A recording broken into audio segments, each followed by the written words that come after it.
হে এভৰিৱান, খুবেই ভাল খবৰ। ফ্ৰী মোবাইল এতিয়া চৰকাৰে দিবলৈ বিচাৰিছে। গতিকে ভিডিঅ'টো প্ৰথমৰ পৰা শেষলৈকে চোৱা। কিনো ক'লে আজি বিধানসভাত, তোমালোকে ভিডিঅ'টো প্ৰথমৰ পৰা শেষলৈকে চোৱা। কেতিয়া দিব মোবাইল আৰু কোনে কোনে পাব, কিমান টকা ধাৰ্য কৰা হৈছে। গতিকে ভিডিঅ'টো প্ৰথমৰ পৰা শেষলৈকে চাই থাকা।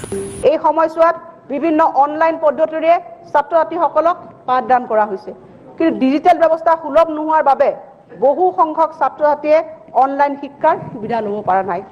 সেয়েহে শৈক্ষিক ক্ষতি হ্ৰাস কৰাৰ লগতে ডিজিটেল ব্যৱস্থাৰ বৈষম্য আঁতৰ কৰাৰ কাৰণে চৰকাৰে নৱম আৰু দশম শ্ৰেণীৰ ছাত্ৰ ছাত্ৰীসকলক মোবাইল ফোন ধৰাৰ কাৰণে এক অনন্য পদক্ষেপ গ্ৰহণ কৰিছে।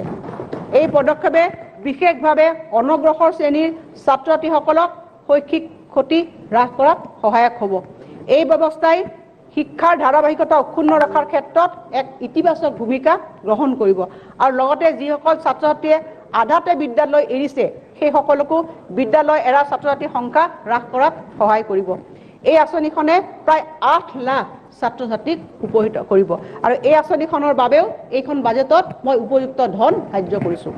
এই সময়ছোৱাত বিভিন্ন অনলাইন পদ্ধতিৰে ছাত্ৰ ছাত্ৰীসকলক পাঠদান কৰা হৈছে, কিন্তু ডিজিটেল ব্যৱস্থা সুলভ নোহোৱাৰ বাবে বহু সংখ্যক ছাত্ৰ ছাত্ৰীয়ে অনলাইন শিক্ষাৰ সুবিধা ল'ব পৰা নাই। সেয়েহে শৈক্ষিক ক্ষতি হ্ৰাস কৰাৰ লগতে ডিজিটেল ব্যৱস্থাৰ বৈষম্য আঁতৰ কৰাৰ কাৰণে চৰকাৰে নৱম আৰু দশম শ্ৰেণীৰ ছাত্ৰ ছাত্ৰীসকলক মোবাইল ফোন ধৰাৰ কাৰণে এক অনন্য পদক্ষেপ গ্ৰহণ কৰিছে। এই পদক্ষেপে বিশেষভাৱে অনগ্ৰসৰ শ্ৰেণীৰ ছাত্ৰ ছাত্ৰীসকলক শৈক্ষিক ক্ষতি হ্ৰাস কৰাত সহায়ক হ'ব। এই ব্যৱস্থাই শিক্ষাৰ ধাৰাবাহিকতা অক্ষুণ্ণ ৰখাৰ ক্ষেত্ৰত এক ইতিবাচক ভূমিকা গ্ৰহণ কৰিব আৰু লগতে যিসকল ছাত্ৰ ছাত্ৰীয়ে আধাতে বিদ্যালয় এৰিছে সেই সকলকো বিদ্যালয় এৰা ছাত্ৰ ছাত্ৰীৰ সংখ্যা হ্ৰাস কৰাত সহায় কৰিব। এই আঁচনিখনে প্ৰায় 8 লাখ ছাত্ৰ ছাত্ৰীক উপকৃত কৰিব আৰু এই আঁচনিখনৰ বাবেও এইখন বাজেটত মই উপযুক্ত ধন ধাৰ্য কৰিছোঁ। এই সময়ছোৱাত বিভিন্ন অনলাইন পদ্ধতিৰে ছাত্ৰ ছাত্ৰীসকলক পাঠদান কৰা হৈছে, কিন্তু ডিজিটেল ব্যৱস্থা সুলভ নোহোৱাৰ বাবে বহু সংখ্যক ছাত্ৰ ছাত্ৰীয়ে অনলাইন শিক্ষাৰ সুবিধা ল'ব পৰা নাই। সেয়েহে শৈক্ষিক ক্ষতি হ্ৰাস কৰাৰ লগতে ডিজিটেল ব্যৱস্থাৰ বৈষম্য আঁতৰ কৰাৰ কাৰণে চৰকাৰে নৱম আৰু দশম শ্ৰেণীৰ ছাত্ৰ ছাত্ৰীসকলক মোবাইল ফোন ধৰাৰ কাৰণে এক অনন্য পদক্ষেপ গ্ৰহণ কৰিছে।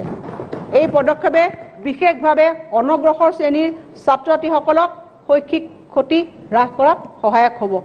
এই ব্যৱস্থাই শিক্ষাৰ ধাৰাবাহিকতা অক্ষুণ্ণ ৰখাৰ ক্ষেত্ৰত এক ইতিবাচক ভূমিকা গ্ৰহণ কৰিব আৰু লগতে যিসকল ছাত্ৰ ছাত্ৰীয়ে আধাতে বিদ্যালয় এৰিছে সেই সকলকো বিদ্যালয় এৰা ছাত্ৰ ছাত্ৰীৰ সংখ্যা হ্ৰাস কৰাত সহায় কৰিব।